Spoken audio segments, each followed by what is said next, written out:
The story says for 3 years there was not even a glance from the teacher. The 3rd year the teacher just looked. Another 3 years and the teacher smiled. Another 3 years and the teacher kissed. And then the teacher says, now you are Ready to go. ready.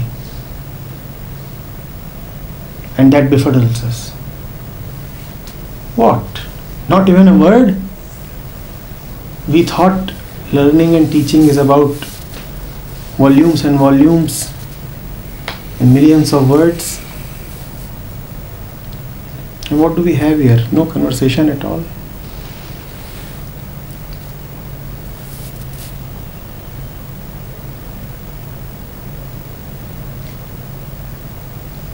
The mind finds itself entangled. It's always in a pickle. That's its situation. This entangled mind, being what it is, cannot think of its solution. The mind is the problem, and the more it tries to think itself out of the problem, the more problems it will create.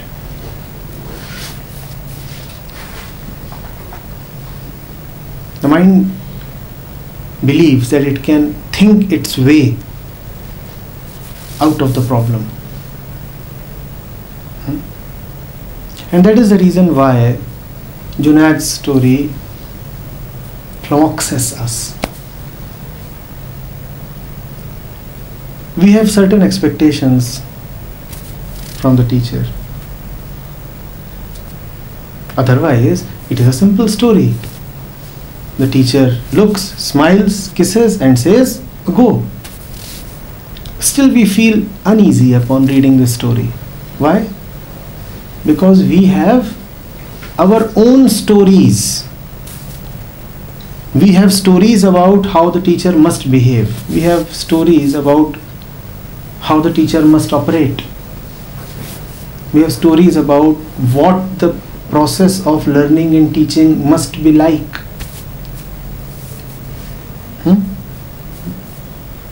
So this story confounds us. We don't know what to say. But the story says that the disciple reached the destination and he says, if the master says so, surely I have reached there. What point do I have doubting? This absence of doubt itself is the destination.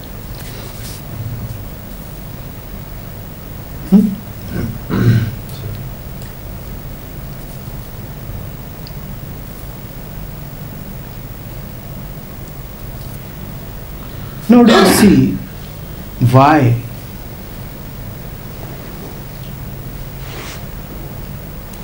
we cannot learn and why we remain mired in our problems?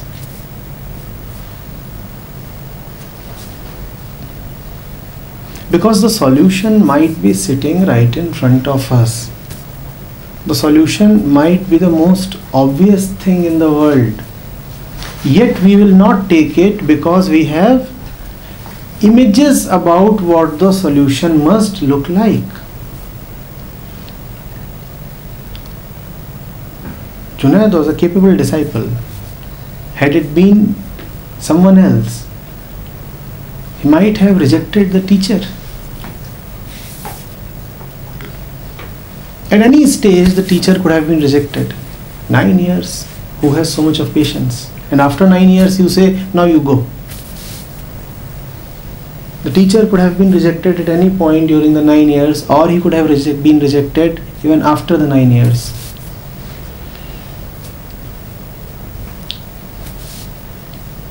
Our story is the same. Solutions are simple. It's better to say that whatever is simple is the solution. Yet we have complicated images of what the solution would look like. Please understand that every problem is a complication.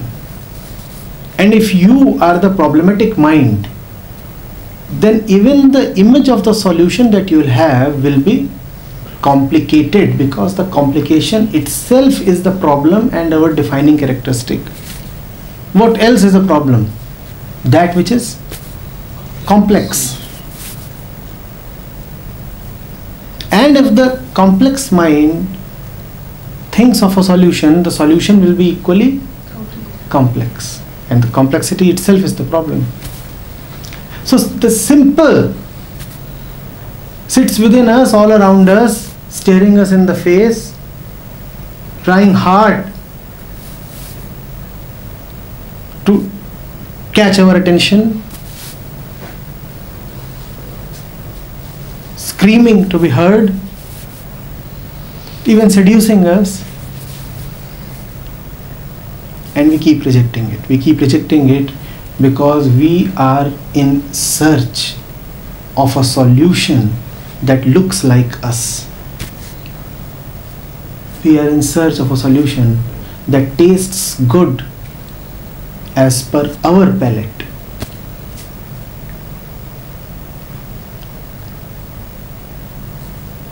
We are in search of a solution that can be called a solution as per our definitions. A solution is not a solution if the problem does not think that it is a solution. But the problem is a problem precisely because it does not know the solution. And if the problem does not know the solution, what business does the problem have determining the solution?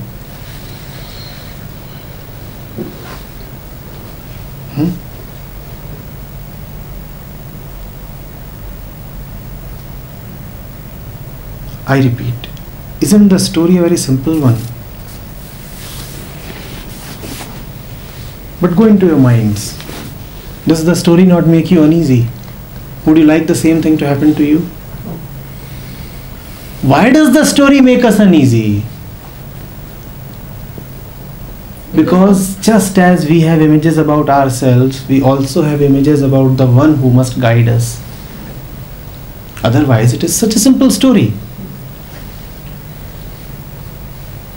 What puzzles you in the story? Long waiting time. So, yes, there is a long waiting time. Yes. The response from Guru. So you expected a particular kind of response, right? A particular behavior. A particular behavior. And quickly. And quickly. You also expected a particular kind of time. Do you see where the problem lies? Where does the problem lie? In our expectations. The images which we form in our minds. Where it always was. The teaching of the Guru here was just that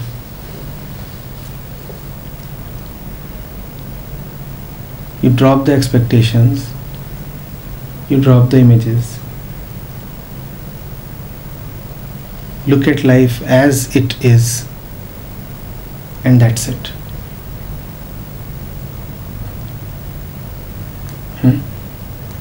That, however, does not mean that the same method will apply to every student.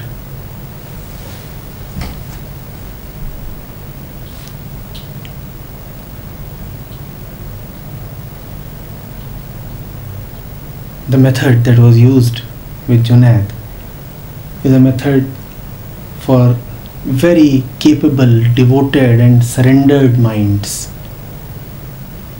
If the same method is used with others, it will fail because they will run away.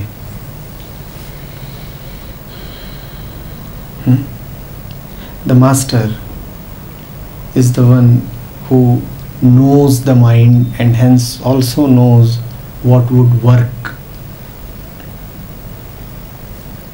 The Shiv Sutra say that the Guru is the one who knows Upaya. In fact, it does not even say that the Guru knows Upaya. It says the Guru is the Upaya, the Master is the method.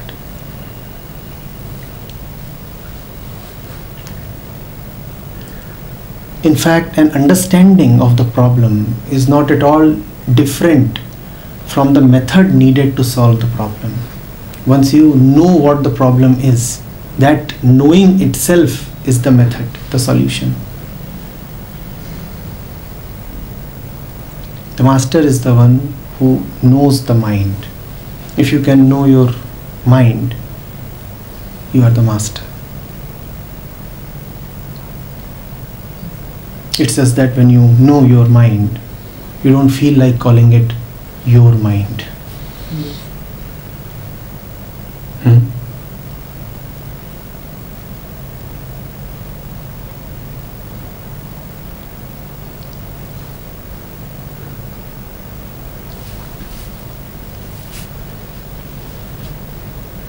What is the role of time in the learning process?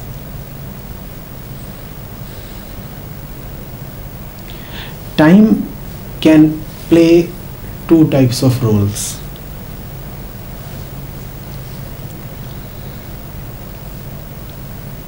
If the direction of the movement of the mind is towards the center, then the passage of time will bring the mind closer to the center.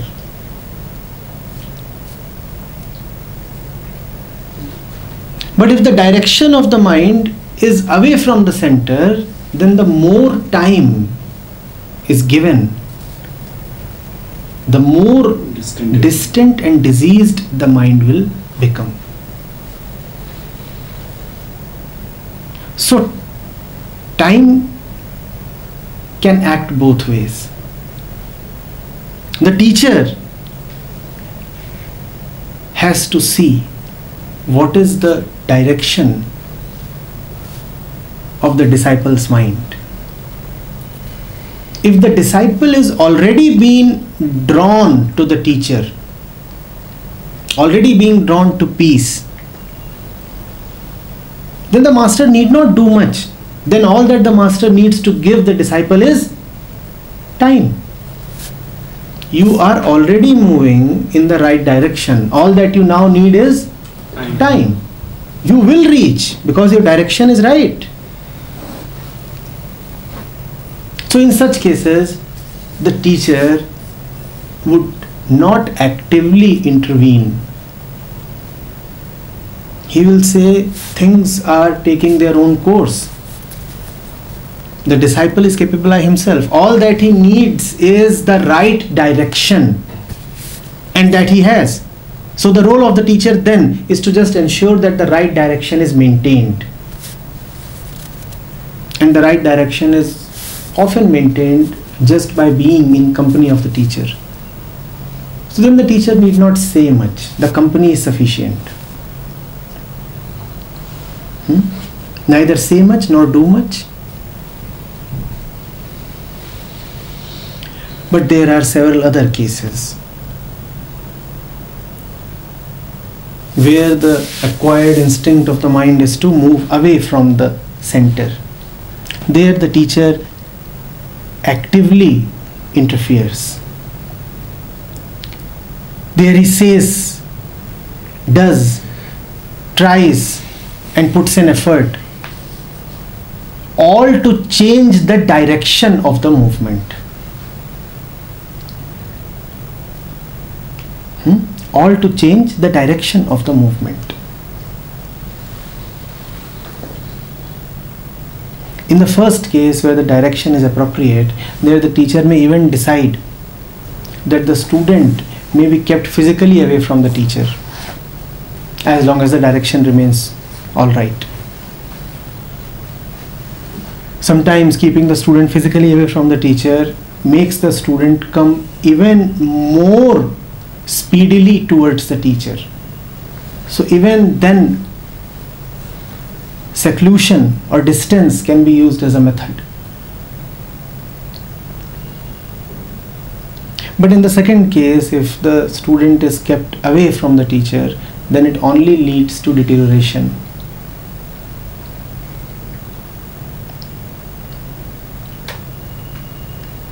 Junaid is not one of the second type.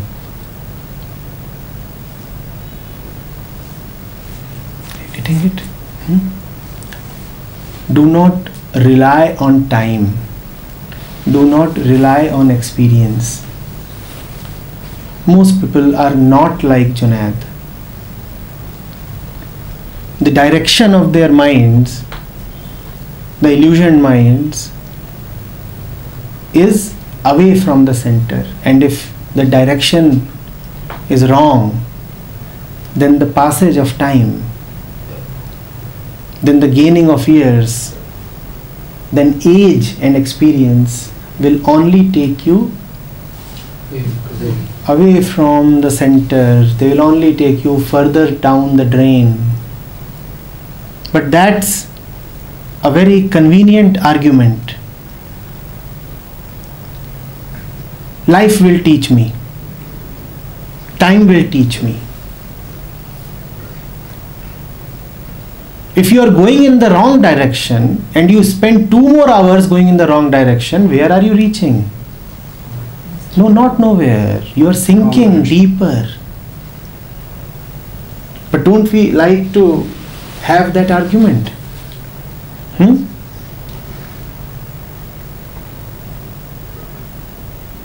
It's only the rare ones like Junaid who can be left on their own. The others need close proximity to first change the intentions of the mind, the basic instincts of the mind. The ego has no interest in realization or understanding or truth. The ego has interest only in self-preservation. That's its basic instinct. First of all, you need an ego that says, I've had enough of myself, now I want something beyond me. Now I want the truth.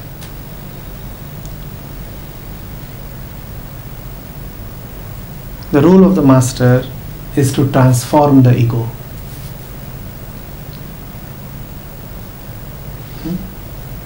Once the ego has been transformed, it by itself finds its ways. It finds its ways to peace, to its heart. How to know that we are towards the center? Or You can only know when you are going away from the center. How? It is quite easy. You look at your entire day and you see what your priorities are. And that will tell you the direction of your movement.